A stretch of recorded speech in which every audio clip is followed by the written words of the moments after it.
dengan tidak emosi gitu. Nah, di sini kita pelajari nanti di budaya positif ini. Bagaimana kita nantinya menyelesaikan masalah-masalah yang ada pada anak-anak didik kita. Nah, sementara ini ada pertanyaan pematik yang bisa kita jawab setuju atau tidak setujunya. Yang pertama, hukuman dapat mendisiplinkan anak. Setuju atau tidak? Tidak setuju. Ada tidak ya, ada setuju. Ada tidaknya, Tergantung, ada setujunya. tergantung hukuman ya. Pemberian hukuman dengan hal positif seperti membaca atau membersihkan halaman sekolah dapat meningkatkan disiplin anak. Oke, setuju atau tidak setuju? Kemudian, memberi penghargaan dapat meningkatkan motivasi belajar anak. Setuju atau tidak setuju? Setuju. Oke, setuju. Nah, nanti kita di sini kita lihat selanjutnya bagaimana setuju atau tidak setujunya kita di pertanyaan ini kita lihat. Dulu kita lihat pertanyaan tematiknya. Yang pertama, setuju atau tidak setujunya nanti kita dengan pertanyaan ini. Hukuman dapat mendisiplinkan anak. Setuju, Pak? Hukuman dapat mendisiplinkan anak. Setuju atau tidak? Setuju. Tidak. Oke, lanjut kedua. Pemberian hukuman dengan hal positif seperti membaca atau membersihkan halaman sekolah dapat meningkatkan disiplin anak. Setuju. Oke, kita lanjut pertanyaan yang ketiga. Memberi penghargaan dapat meningkatkan motivasi belajar anak. Setuju. Sangat setuju. Oke, kita lanjut. Topik ya dalam eksplorasi konsep ini ada 6. Yang pertama, disiplin positif dan nilai-nilai kebajikan universal.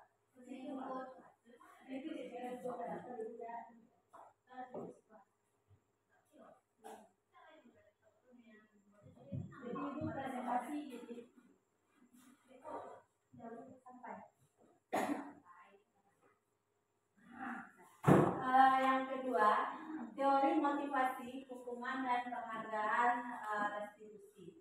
Kemudian yang ketiga, 2.3-nya keyakinan kelas. Yang 2.4, kebutuhan dasar manusia dan dunia berkualitas. Yang 2.5-nya restitusi. Ada 5 posisi kontrol nanti yang harus kita miliki oleh guru yang namanya 5 posisi kontrol. Yang 2.6-nya restitusi, yaitu penyelesaian masalah yang bisa kita lakukan dengan cara restitusi segitiga restitusi.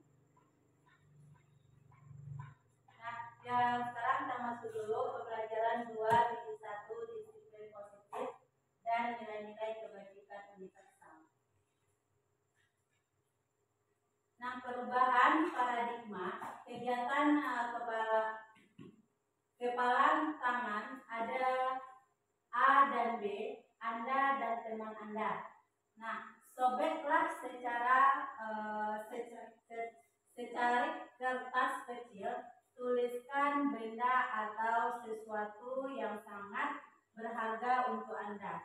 Letakkan di salah satu tangan Anda dan genggam benda tersebut atau sesuatu tersebut dengan segala daya. Buatlah sebuah kepalan.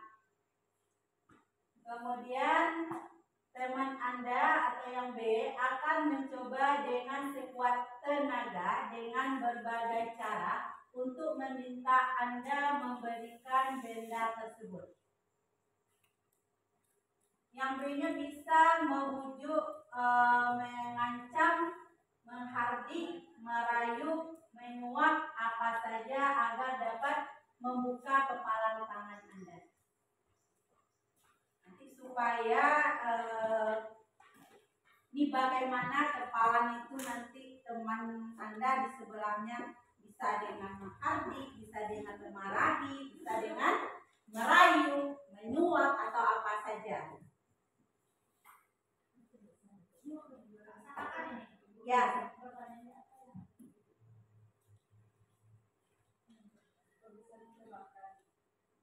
Nanti kalau kepada anak kan sering kita tuh melihat anak kadang anak tuh memaksa sesuatu kepada temannya gitu.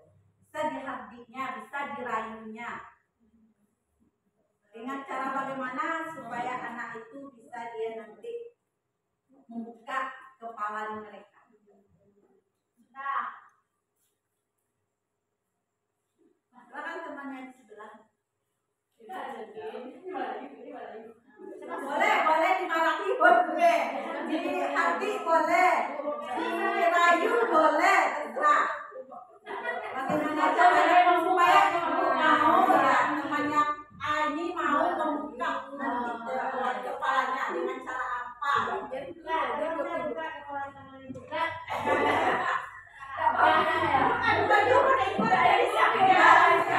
Masalahnya mungkin ada sesuatu yang diinginkan oleh A, ini A, ini B kan gitu kan. Jadi yang si A ini dia mau terserah mau dirayu, mau dihati, mau dimalai, mau ditinju supaya dia mau membuka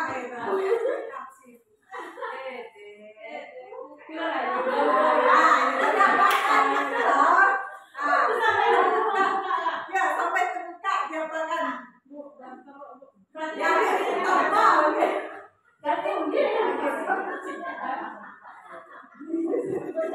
sebenarnya pasti sesuatu itu bisa diraih. Sudah ya, salah satu lembut. Tapi aku kasar mau enggak seseorang itu membuka sesuatu, memberikan sesuatu dengan marah kan, dengan menghardikan.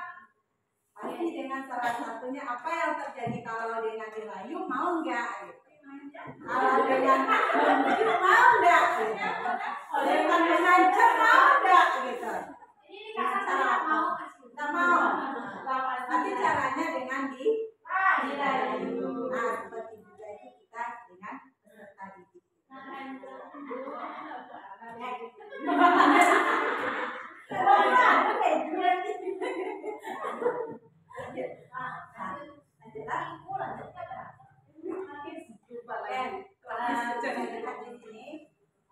Perubahan paradigma teori kontrol, teori pilihan atau ilusi kontrol.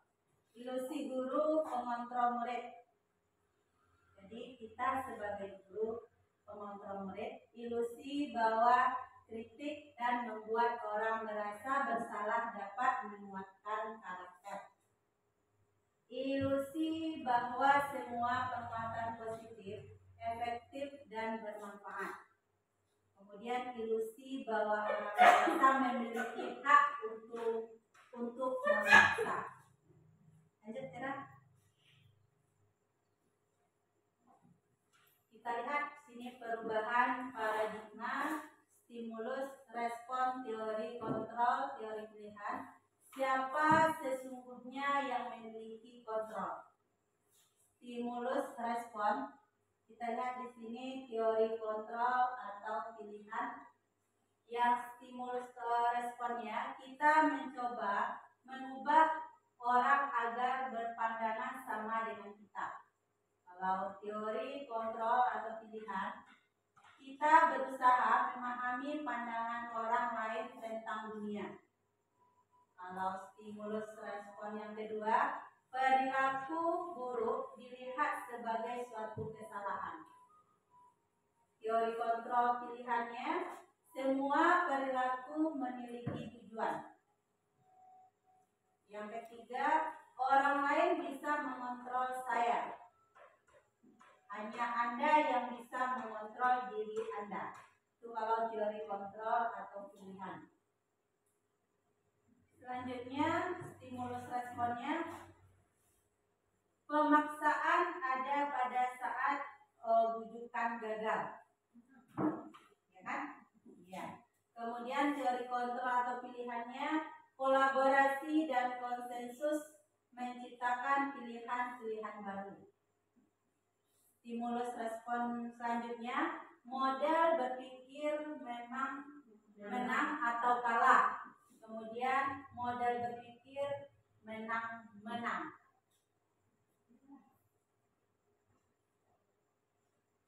Kita lihat di sini disiplin positif mengenai teori kontrol, ada teori pilihan, DR William Glasser. Di sini Anda tidak bisa mengontrol orang lain, hanya Anda yang bisa mengontrol diri Anda.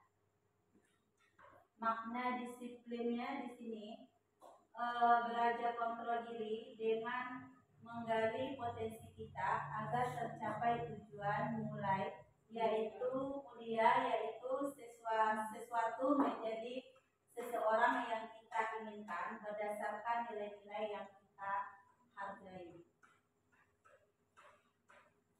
Kemudian semua perilaku memiliki tujuan. Teori motivasi. Nah, teori motivasi ini yang pertama untuk menghindari hukuman. Kemudian kedua untuk mendapatkan imbalan. Yang ketiga untuk menghargai diri sendiri. Nilai-nilai kebajikan universal, kemudian keyakinan kelas. Nah, yang 1 dan 2 ini motivasinya ekstrinsik. Ya, jadi ekstrinsik mungkin dari luar. Motivasi dari luar. Jadi dari luar ini contohnya motivasinya kita memberikan hadiah seperti itu dari luar. Kalau yang motivasi intrinsik ini kita memotivasinya dari dalam. Umpamanya untuk menghargai diri sendiri, berarti kita bagaimana caranya kita bisa motivasi itu dari diri anak tersebut. Nah, jangan anak-anak ini nanti tergantung dari motivasinya seperti saya nanti dapat itu kalau saya bikin ini. Anak-anak kalau bikin PR nanti biasanya kan seperti itu kan, ibu kasih permen gitu kan. Berarti itu kan dari luar tuh motivasinya. Ini kalau dapat kita, kalau motivasi itu dari dalam dirinya. Memang dari dirinya sendiri termotivasi. Tuh.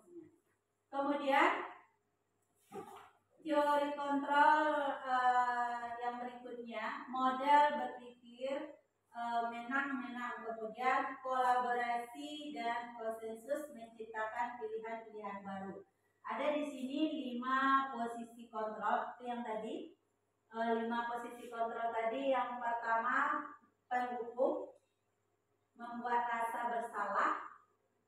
Yang ketiga menjadi posisi kontrol teman. Yang keempat pemantau. Yang kelima manajer. Nah, sekarang di posisi yang 5 ini di posisi mana kita kira-kira beradanya? Posisi kontrol yang 5 ini di posisi mana kita sering melakukannya? Nah, mungkin kita sharing 4 teman ya, pemantau ya. Mungkin kalau yang 1, 2 mungkin udah jarang kita lakukan. Nah, nanti yang seharusnya di sini posisi penghukumnya mungkin kalau dulu mungkin ya enggak. Kalau enggak dulu, nah kalau sekarang mungkin kita tinggal di sini. Nah, seharusnya posisi kita sebagai pendidik yang seharusnya, tapi udah alhamdulillah kita udah di posisi 3, 4 enggak? Sebagai teman sama pemantau. Seharusnya kita di posisi yang 5 ini. Manajer. Nah, nanti kita bahas selanjutnya. Nah, apa di posisi manajernya apa saja. Nanti kemudian baru segitiga restitusi. Menstabilkan identitas, validasi kebutuhan, menanyakan keyakinan kelas. Tuh. Nah, seharusnya keyakinan kelas ini kalau mungkin untuk besok ya kita buat dulu di lokal itu, kita terapkan dulu keyakinan kelas kita. Beda dengan peraturan. Nah, iya, kalau peraturan nanti kita aja yang harus ini kan seperti itu. Tidak boleh datang terlambat kan seperti itu kan.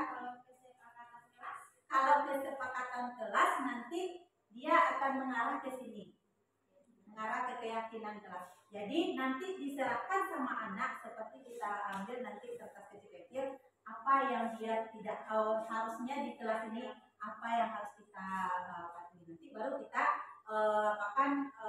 terbitkan keyakinan kelasnya. Umpamanya nanti keyakinan kelasnya umpamanya kan anak tuh bikin nanti tidak boleh terlambat gitu kan. Nah, itu kan perginya disiplin. Nah, itu kalau keyakinan kelasnya. Umpamanya minta acungkan tangan jika bertanya pas bekerja, kan seperti itu. Berarti saling menghormati, umpamanya kan, saling menyayangi, tidak boleh berkelahi dengan teman, tidak boleh manggil teman, kan seperti itu. Nah, itu dan nanti keyakinan kelasnya.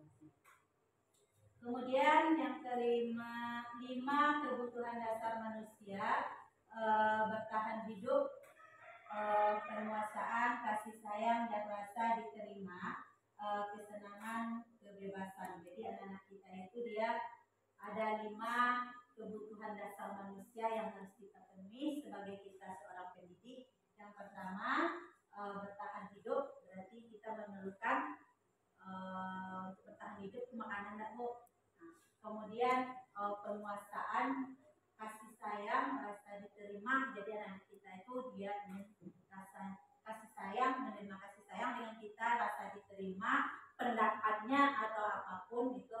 Kemudian kesenangan, kebebasan, dia ingin bebas. Jadi anak-anak itu yang saya pelajari di modul 1.4 ini, kita memberi kebebasan kepada anak-anak didik kita. Nah, kebebasan di sini, jadi kita seorang pendidik harus bagaimana kita melihat anak itu, karena manusia ini kan tidak sama ya, kebutuhannya tidak sama. Jadi kita harus tahu kebutuhan anak itu apa. Tuh, sebenarnya. Lanjut. Nah, apakah makna disiplin? Berasal dari bahasa Latin, disiplin yang artinya belajar. Makna asal dari kata ini berkonotasi dengan disiplin diri dari murid-murid Socrates dan Plato. Nah, disiplin di sini membuat orang menggali potensinya menuju sebuah tujuan apa yang dia hargai.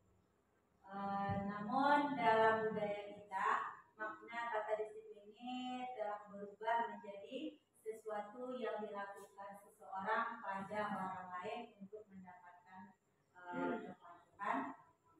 Kecenderungan umum adalah menghubungkan kata disiplin dengan ketidaknyamanan, bukan dengan apa yang kita hargai atau pencapaian suatu tujuan dunia.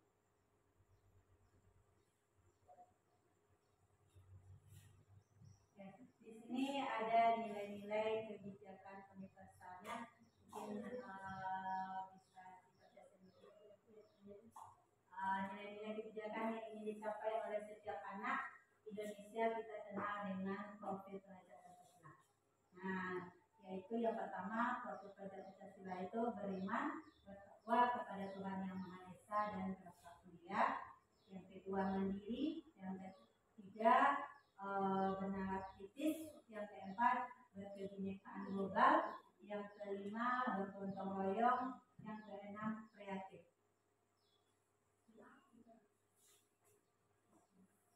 Oke, kita lanjut pembelajaran yang kedua, Bapak Ibu. 2.2 teori motivasi, hukuman dan penghargaan, dan juga restitusi. Nah, di sini saya lihat teori motivasi perilaku manusia di sini. Yang pertamanya untuk menghindari ketidaknyamanan atau hukuman, apa yang akan terjadi apabila saya tidak melakukannya. Itu termasuk nanti motivasi eksternal dari luar. Yang kedua, untuk mendapatkan imbalan dari orang lain, institusi, apa yang akan saya dapatkan apabila saya melakukannya. Itu motivasi eksternal.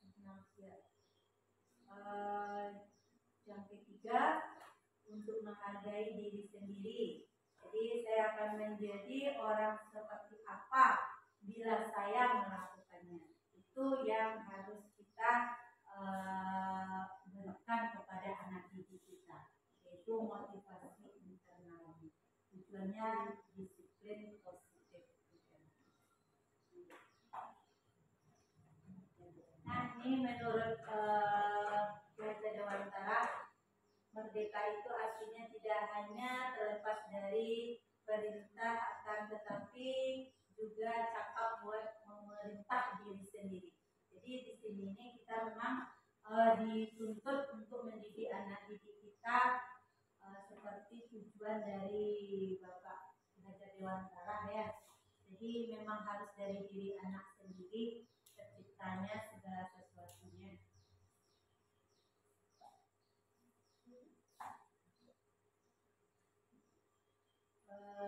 Kita lihat di sini Bapak Ibu didukung oleh penghargaan.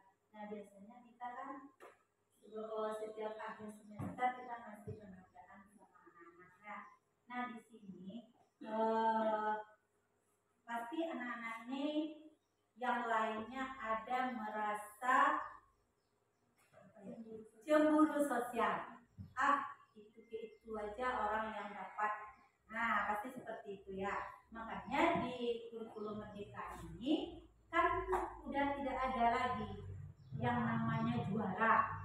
Boleh mengasih apa namanya?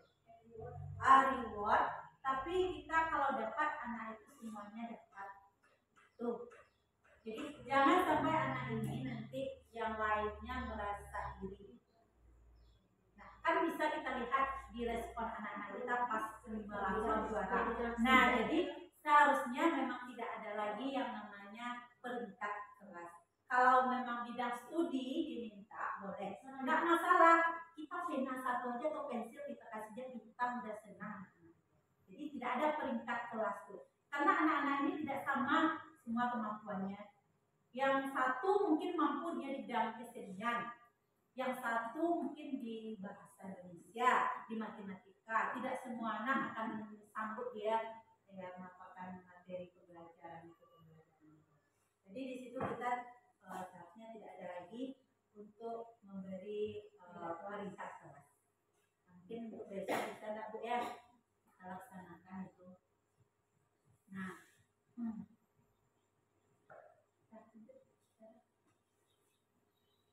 dihukum oleh penghargaan tadi dia, penghargaan menurunkan kualitas.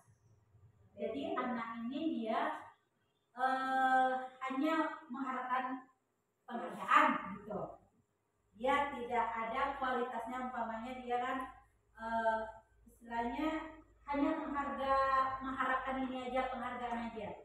Jadi tidak ada kualitas dari anak itu, menghilangkan itu dia. Penghargaan menurunkan kualitas. Kemudian penghargaan ini bisa mematikan kreativitas. Kemudian penghargaan ini bisa mengurangi motivasi intrinsik. Karena jadi anak-anaknya karena penghargaan dia melakukan sesuatu. Jadi bukan dari dirinya. Itu maksudnya. Itu kalau kita memberi penghargaan. Sebenarnya kan kita kalau yang dapat nanti ibu kasih nih hadiah kan seperti itu lah. Nah sebenarnya ini bisa dia yang ini kalau penghargaan itu yang akan terjadi ini.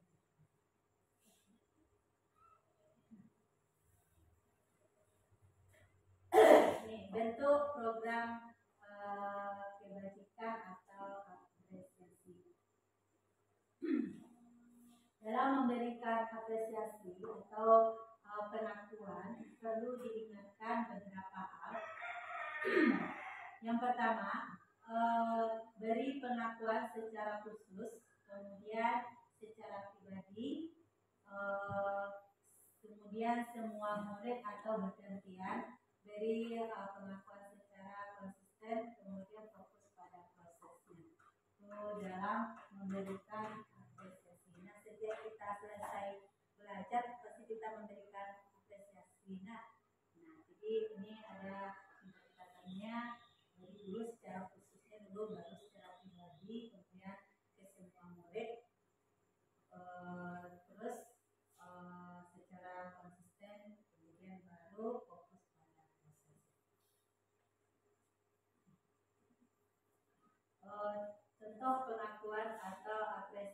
kebajikan. Di sini ada pembuka nilai kebajikannya, situasinya. Yang pertama, kemarin saya perhatikan ya, nilai kebajikannya, rasa empatimu besar sekali. Jadi kalau kita memperhatikannya tuh rasa empati kita besar. Kemudian situasinya pada saat menolong murid baru di kelas kita. Kedua, saya menghargai nilai kebajikannya, kepedulianmu. Situasinya pada saat kamu membantu teman-temanmu di tugas kelompok. Terima kasih untuk namanya untuk apalah, untuk selesai mengerjakan tugas.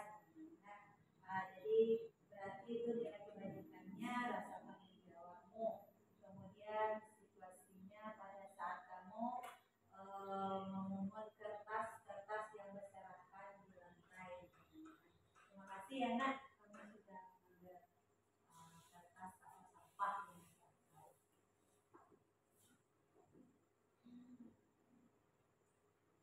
Tindakan gurunya bisa dilihat di situ.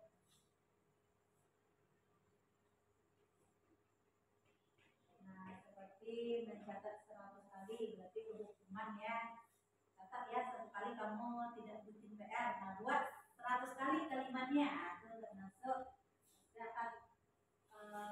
Saya tidak akan terlambat lagi. Jadi bikin 100 kalimat. Nah, itu termasuk hukuman. Hukuman atau konsekuensi. Jadi yang kedua, lari mengelilingi lapangan, basket 2 kali, itu juga termasuk hukuman. Murid diminta untuk push up 15 kali, termasuk hukuman. Kalau menggantikan kertas tugas teman yang telah disobek-sobek, nah itu adalah konsekuensi. Jadi karena dia merusak itu teman, jadi dia harus mengganti. Itu konsekuensinya.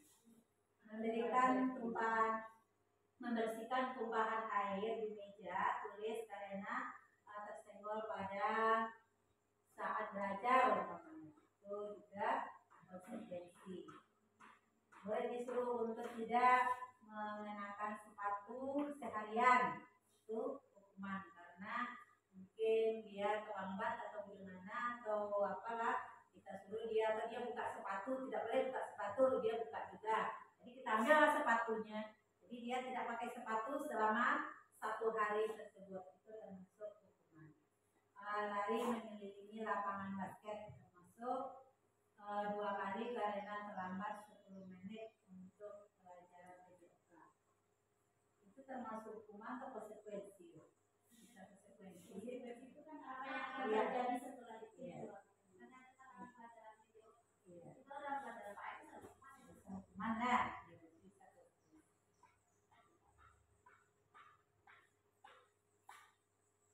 Ini ada hukuman, ada konsekuensi.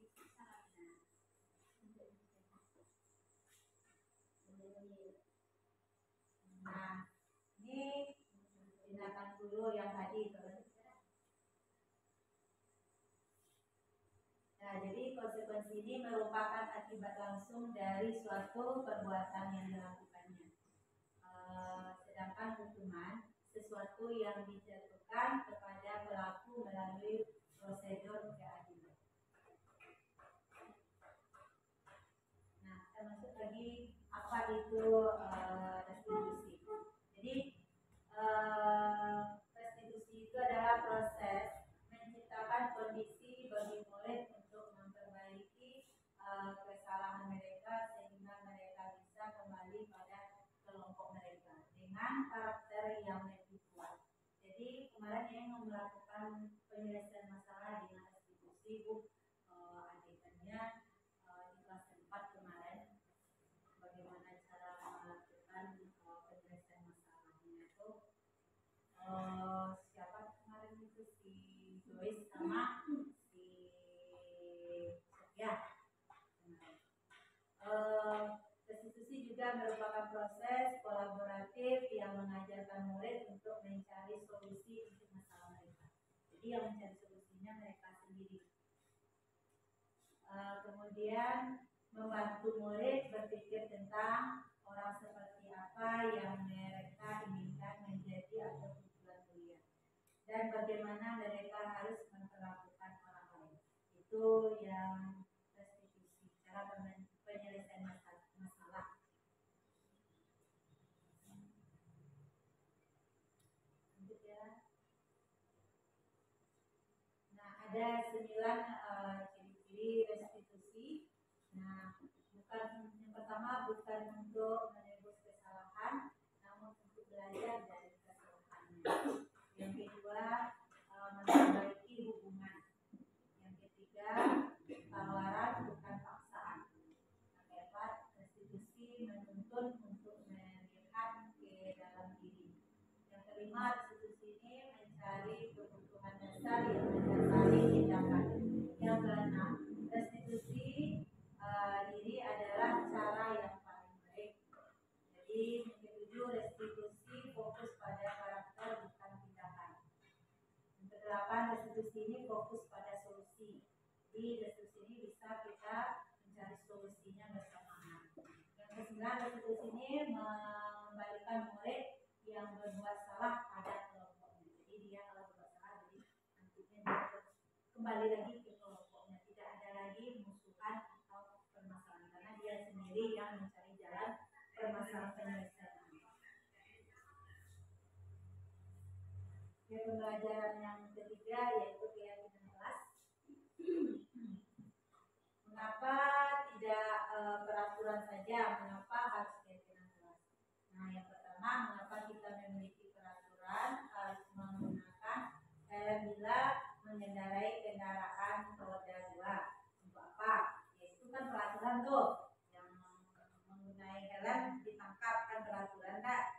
Untuk apa? Untuk keselamatan. Ya. Peraturan. Kemudian mengapa kita memiliki peraturan 3M?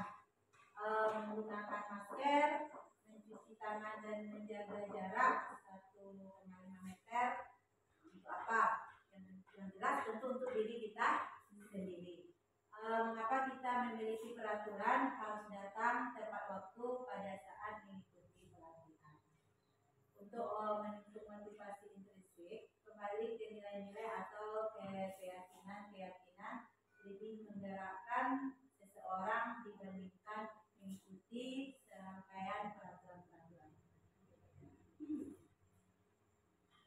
Nah, ini dia budaya positif, lingkungan positif, keyakinan kelas, peraturan kelas.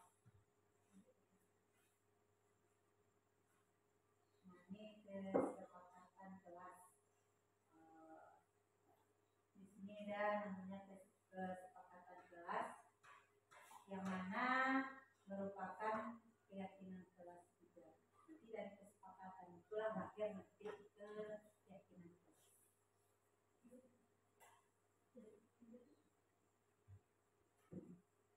Ini makanya kegiatan pendalaman keyakinan kelas ada yang bisa kita buat dengan ada T dan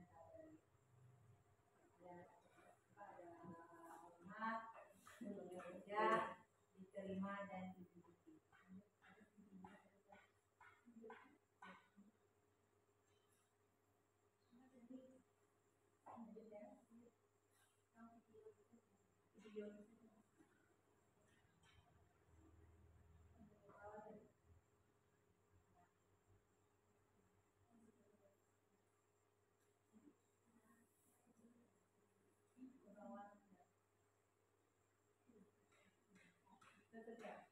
Coba kita simak dulu video ini.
Ibu dan Bapak guru hebat dalam penerapan disiplin positif restitusi.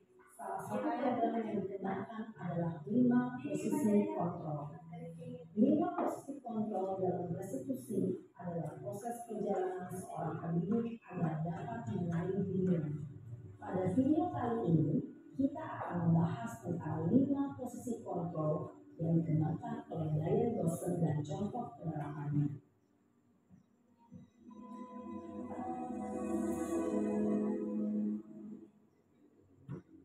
5 posisi kontrol itu adalah: 1. Posisi hukum. 2. Posisi pembuat rasa bersalah. 3. Posisi teman. 4. Posisi pemantau atau monitor. Dan 5. Posisi manajer. Untuk lebih memahami kelima posisi tersebut, mari kita saksikan kasus Naren yang terlambat hadir 20 menit di sekolah dan melihat bagaimana kelima posisi kontrol dalam menghadapi masalah tersebut.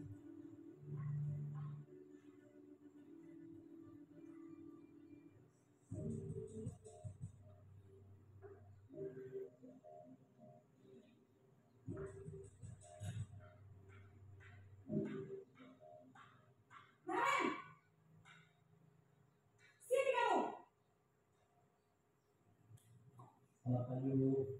Selalu terlambat. Kamu deh, pasti terlambat. Maaf, Bu. Saya Apa? Apa coba? Alasan kamu apa lagi? Kapan sih kamu tidak terlambat? Malas sekali ya kamu jadi anak. saya Dasar pemalas. Gak kapok-kapok sih kamu. Sudah berapa kali terlambat?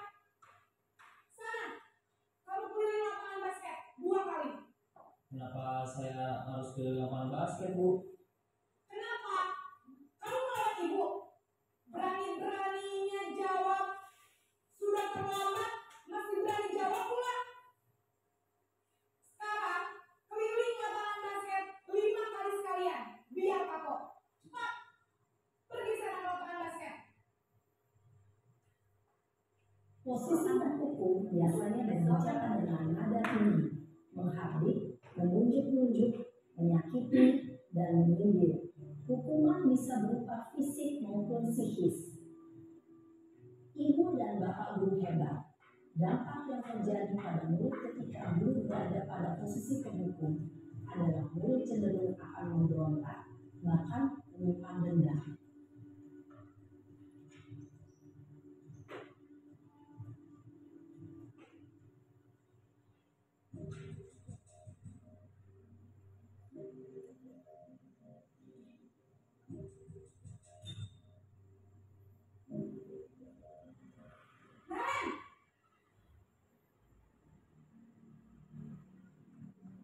Selamat pagi, Bu. Naren. Kamu kenapa terlambat lagi, nak? Ya Tuhan, Naren. Kamu senang ya bikin ibu susah ya? Kalau kamu terlambat lagi, nanti ibu yang ditegur bapak kepala sekolah, nak. Disangka ibu tidak bisa membina kamu. Duh, gimana ini? Maaf, Bu. Gusti Naren. Kamu suka ya kalau ibu tegur bapak kepala sekolah? Terus, sekarang ibu harus tulis apa yang di buku absen? Ini kamu sudah sering terlambat loh. Ibu harus apa coba? Maaf, Bu. Maaf sekali. Ya sudah, lain kali jangan bikin ibu susah lagi ya nak ya. Ibu tidak akan kuat lagi kalau kamu begini terus. Bisa jantungan kalau ibu tegur bapak kepala sekolah. Sekarang cepat kelas. Maaf ya, Bu. Maaf sekali. Posisi pembuat rasa bersalah berbicara dengan nada tenang, cenderung lembut. Namun kata-kata yang diutarakan membuat murid merasa menjadi orang yang gagal, memandang buruk dirinya sendiri, merasa tidak berharga, dan tidak sanggup membahagiakan orang lain. Ketika guru mengambil posisi pembuat rasa bersalah, murid akan menganggap dirinya yang bersalah dan ia akan menyimpan emosi negatif tersebut di dalam dirinya.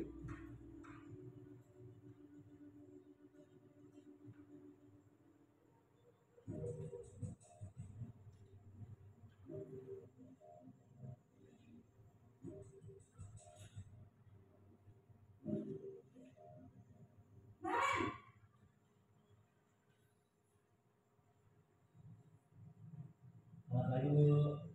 Wah, sudah jam berapa ini, Nak? Terlambat lagi ya saya. Iya Bu, habis ibu saya lupa bangunkan saya Bu. Kamu malah menyalahkan ibu kamu. Kamu bukannya anak yang paling kencang. Kok terlambat sih? Iya Bu, saya memang terlambat bangun tadi. Jadi biarpun saya kencang, tetap gak kekejar Bu. Ya sudah sana. Nanti lain kali larinya lebih kencang lagi ya. Biar gak terlambat lagi. Bikin senang ibu. Demi ibu. Bisa kan? Bisa lah Bu. Ya sudah sana masuk kelas. Ibu beresin urusan absen kamu. Kamu ini ada saja. Dalam posisi teman, guru berbicara dengan nada suara ramah, akrab, cenderung bersenda gurau untuk menjaga suasana tetap santai. Murid akan merasa senang, aman, dan akrab dengan guru. Identitas yang tercipta adalah identitas sukses atau berhasil. Namun, perlu diingat, karena ini masih dorongan eksternal, maka ada faktor ketergantungan dari murid kepada orang tertentu. Di sini guru aksennya, sehingga di lain waktu murid bisa berperilaku baik, namun hanya kepada orang-orang tertentu saja.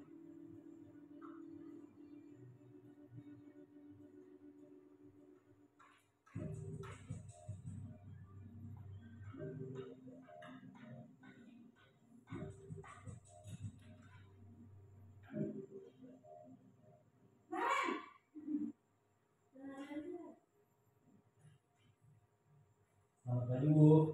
Kemarin, apa peraturan sekolah kita tentang jam berapa kita harus masuk sekolah, Nak? Kita harus di sekolah jam 7 Bu. Iya betul, sekarang sudah jam 7.20. Kemarin sudah tahu konsekuensinya jika terlambat hadir. Paham Bu, saya harus tinggal kelas pas jam istirahat selama 20 menit. Iya benar, konsekuensinya demikian. Jadi nanti jam 9.30 pas istirahat, kamu harus tinggal di kelas, kerjakan tugas tambahan untuk ketertinggalan kamu, ya? Baik Bu. Posisi pemantau mengandalkan penghitungan atau data untuk mengontrol murid. Guru mengarahkan murid berdasarkan peraturan dan konsekuensi. Seorang pemantau menunjukkan bahasa tubuh dan ekspresi wajah yang datar dan cenderung formal.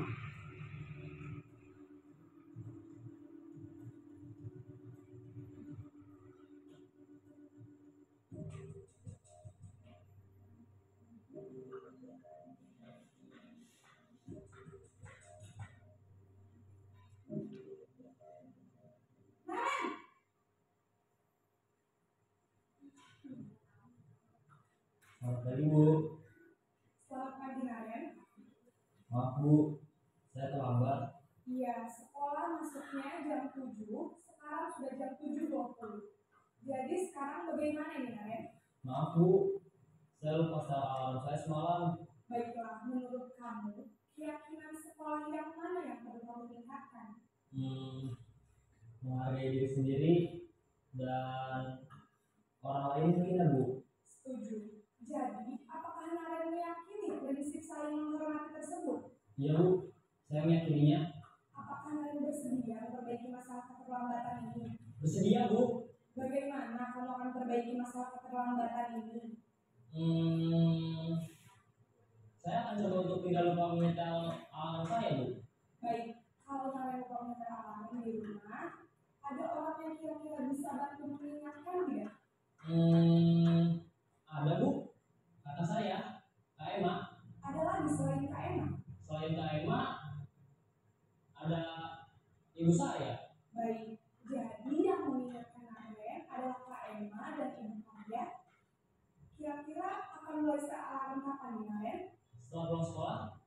segera saya lakukan. Baik, jadi Naren akan setel alarm untuk bangun besok pagi dan akan diingatkan oleh kakak dan ibunda Naren ya. Ada lagi yang mungkin perlu dilakukan Naren agar tidak terlambat bangun lagi? Tidak ada, Bu. Baik Naren, terima kasih untuk bersama kamu. Sekarang kamu perlu kembali ke kelas untuk belajar. Baik, Bu. Terima kasih. Posisi manajer adalah posisi kontrol yang disarankan untuk membimbing murid memiliki sikap disiplin yang positif, yaitu murid yang mandiri, bertanggung jawab, dan dapat memecahkan masalah. Tujuan dari posisi ini adalah agar murid dapat berefleksi atas tindakannya. Guru akan dengan tulus memberikan pertanyaan-pertanyaan bermakna, sehingga membuat murid dapat belajar dari kesalahannya dan mencari sebuah solusi untuk menyelesaikannya. Ibu dan Bapak guru hebat, setelah mengamati adegan kelima posisi kontrol tadi, kira-kira posisi mana yang paling ideal? Posisi mana yang dapat menunjang motivasi intrinsik murid? Ya, tentu posisi manajer. Posisi ini memang posisi ideal yang ingin dituju setiap pendidik. Pada posisi inilah, guru dapat menerapkan disiplin positif dan berpihak pada murid, yang memerdekakan murid. Perjalanan seorang pendidik tentunya tidak mudah untuk sampai pada posisi seorang manajer. Namun, tujuan kita pasti, yaitu menciptakan murid-murid yang mandiri, merdeka, dan bertanggung jawab. Semoga penggambaran 5 posisi kontrol yang telah diperlihatkan ini dapat menjadi ajang refleksi bagi kita semua, agar dapat terus mengasah dan menerapkan disiplin positif yang memerdekakan murid. Mari terus berlatih dan bersemangat. Selamat menerapkan. Salam dan bahagia Ibu dan Bapak guru hebat.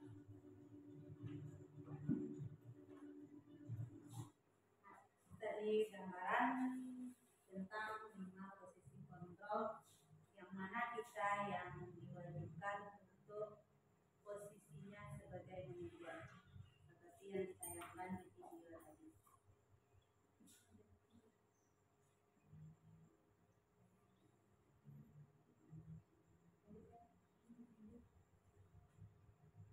Belajar tentang segitiga restitusi. Nah, segitiga restitusi ini yang pertama kita menstabilkan identitas dengan bisa juga dengan setiap orang pasti pernah melakukan kesalahan. Kemudian kamu bukan satu-satunya yang pernah melakukan ini. Jadi untuk menyelesaikan masalah bisa kita ajukan pertanyaan-pertanyaan seperti ini kalau menstabilkan identitas.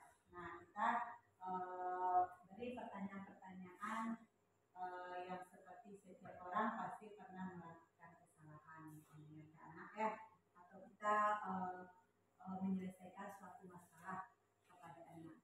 Contohnya anak tadi berkelahi dan bisa kita selesaikan dengan cara segitiga restitusi. Kemudian bisa kita validasi kebutuhannya.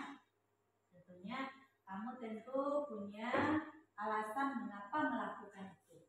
Bisa kita tanya kepada anak tersebut. Kemudian, adakah cara lebih efektif untuk mendapatkan apa yang kamu butuhkan? Yang ketiga, caranya menanyakan keyakinan. Yang tadi, yang seperti yang di video tadi kan kita tanyakan ke anak itu apa keyakinan sekolah kita yang belum terlaksana, umpamanya kan?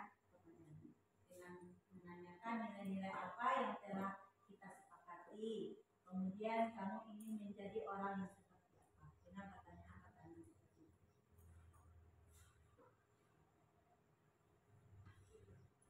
Oke, Bapak Ibu, kita lihat video selanjutnya.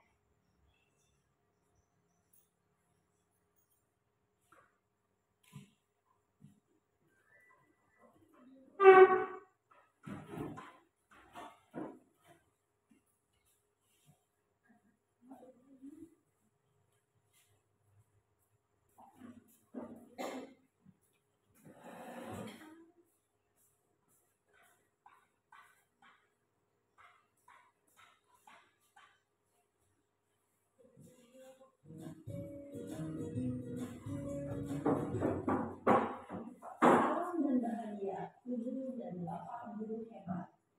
Pada video kali ini kita akan membahas tentang salah satu program disiplin positif yang diterapkan di lingkungan sekolah yang dikenal dengan nama restitusi.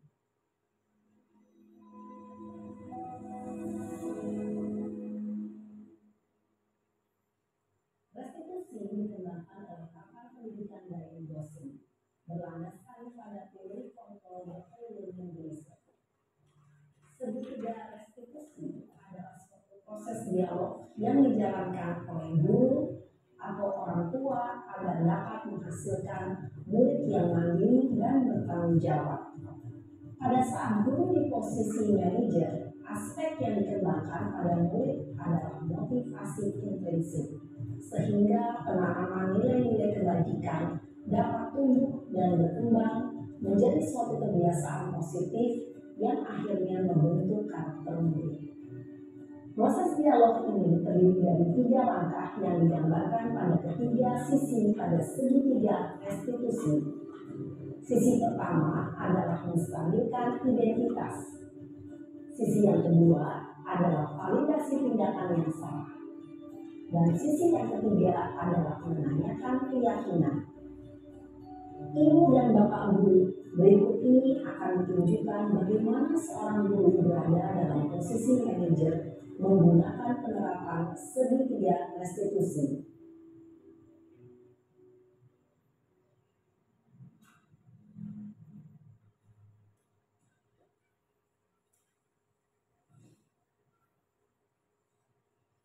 Siang Sarah. Sudah lama nggak ketemu Sarah? Kenapa hari ini ada di sini? Kesel Pak, kesel banget. Masa aku dikatain tukang fitnah Pak? Ya aku marah lah. Aku balik katain Eka di depan kelas. Kesel banget. Oh begitu. Ya pasti kamu marah dan kesal. Bapak juga akan marah apabila ada yang menuduh Bapak seperti itu. Kemudian pada saat itu kamu mau melakukan apa? Ya saya langsung ngatain Eka lah Pak. Kesel banget. Saya bentak-bentak dia depan teman-teman lain. Oh begitu. Pasti kamu melakukan seperti itu karena suatu alasan tertentu kan? Iya lah, masa saya diam saja Pak? Ya saya bela diri lah. Masa saya dituduh tukang fitnah? Ya wajar lah. Mempertahankan harga diri itu sesuatu yang penting buat kamu. Untung kamu tidak bertindak lebih gegabah lagi. Hanya membentak-bentak. Iya Pak. Untung saya masih bersabar dan hanya meminta saja. Sudah gemes padahal, saya pasti bela diri lah. Ya pasti ya. Tapi kamu memilih untuk tetap bertahan dan bersabar. Kamu memilih untuk tidak berbuat lebih parah lagi kan? Iya. Nah, sekarang coba kita lihat lagi tindakan kamu yang bentak-bentak Eka di kelas. Tindakan kamu itu kira-kira sesuai dengan keyakinan kelas atau prinsip kamu tidak? Enggak lah Pak. Capek Pak jadi pemarah. Jadi keyakinan atau prinsip mana yang kurang sesuai dengan keinginan kamu? Ya, saya sebenarnya sangat menghargai orang lain. Mungkin saat itu saya menjadi emosi, jadi tidak menunjukkan sikap itu. Kamu meyakini tidak menghargai orang lain itu penting buat kamu? Yakinlah Pak. Iya, setuju. Kita harus saling menghargai. Namun ada juga keyakinan yang kita sepakati yang perlu kita jalankan apabila kita sedang marah kan? Ya, saya bisa lebih proaktif, mulai dengan diri sendiri. Saya bisa jadi lebih sabar, mengambil waktu jeda untuk berpikir mau apa selanjutnya. Kira-kira kamu bersedia memperbaiki masalah ini tidak? Bersedia Pak. Kalau kamu memperbaiki masalah ini, kamu akan menjadi orang seperti apa? Saya akan menjadi orang yang bertanggung jawab kali ya Pak. Dan senantiasa proaktif. Iya, menurut kamu bagaimana rasanya menjadi orang seperti itu? Ya nyaman lah, bangga bisa bersabar dan menahan diri. Baiklah kalau begitu. Yuk kita pikirkan bagaimana memperbaiki masalah ini.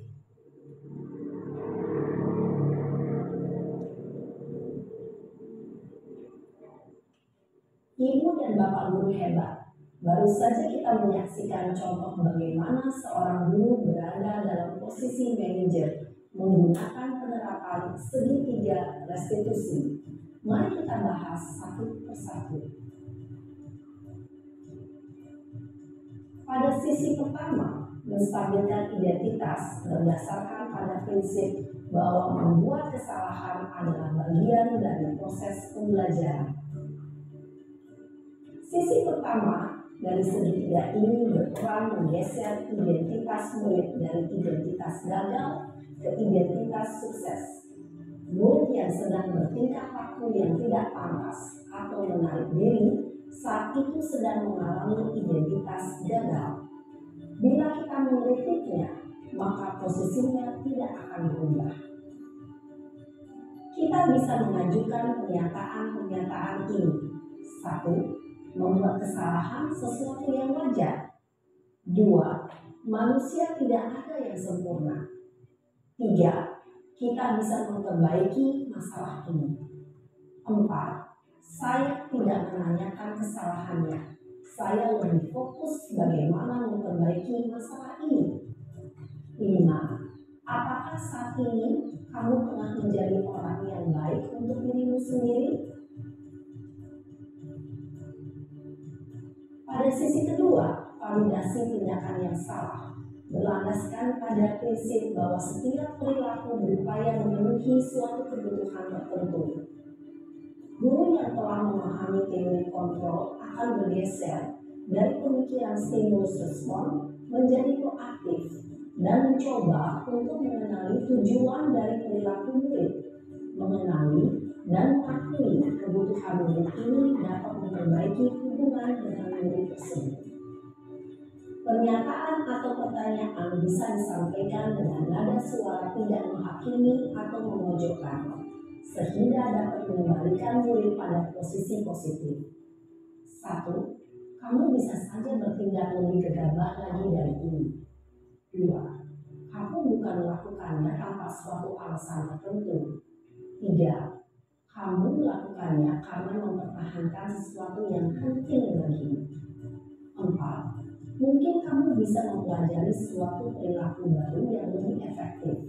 Bersediakah kamu mempelajarinya? Selanjutnya, kita akan simak sisi terakhir, yaitu menanyakan keyakinan. Teori kontrol menyatakan bahwa pada dasarnya kita termotivasi secara intrinsik. Pada saat perilaku yang salah telah divalidasi dan identitas sukses telah stabil, maka murid telah siap menaikkan keyakinan-keyakinannya dengan tindakannya yang salah, dan pemikirannya telah bergeser ingin menjadi orang yang dituju. Pertanyaan-pertanyaan ini dapat menaikkan keyakinan-keyakinan yang dianut murid. 1. Sebagai keluarga atau kelas, apa yang kita yakini? 2. Nilai-nilai apa yang telah kita sepakati? 3. Seperti apa gambaran sebuah kelas yang ideal bagi kamu? 4.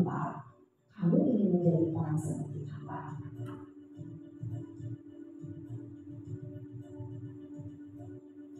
Dalam menerapkan segitiga restitusi, perlu memperhatikan beberapa hal, yaitu 1. Perilaku yang salah perlu dikaitkan dengan nilai-nilai atau keyakinan-keyakinan yang telah disepakati atau dituju. 2. Kesediaan orang yang melakukan kesalahan untuk memperbaiki masalah.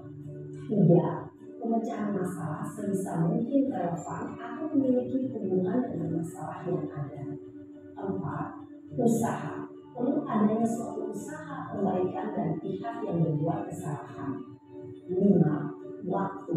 Perlu didedikasikan waktu dari pihak yang berbuat kesalahan. Tanyakan kapan akan mulai melakukan usaha untuk memperbaiki masalah. Dengan memahami struktur penerapan segitiga restitusi, diharapkan guru dapat menerapkan posisinya sebagai manajer dengan mengajukan pertanyaan-pertanyaan bermakna yang dapat membuat murid menjadi lebih percaya diri, bertanggung jawab, dan mandiri. Nah, ibu bapak guru perlu tidaknya mengikuti ketiga tahapan dalam segitiga restitusi bergantung pada ringan beratnya suatu permasalahan. Misalnya, bila permasalahan tersebut ringan, maka tidak perlu dijalankan secara berurutan. Bahkan bisa semudah menanyakan apa keyakinan yang kita sepakati. Dengan menjalankan segitiga restitusi, dengan mengajukan pertanyaan-pertanyaan bermakna, diharapkan murid menjadi lebih kuat secara pribadi, dapat membuka wawasan murid agar dapat menyelesaikan permasalahannya sendiri, semakin percaya diri, mandiri, dan merdeka. Salam dan bahagia, Ibu Bapak Guru hebat.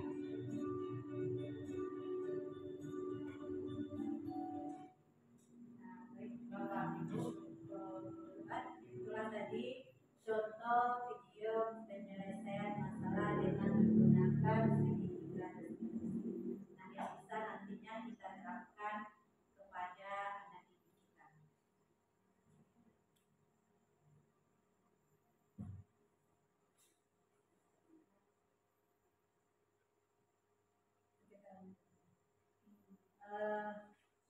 Mungkin itu Bapak Ibu yang bisa saya sampaikan atau berbagi di sesi ini. Saya ucapkan terima kasih atas waktu yang menyita waktu Bapak Ibu. Saya ucapkan terima kasih banyak.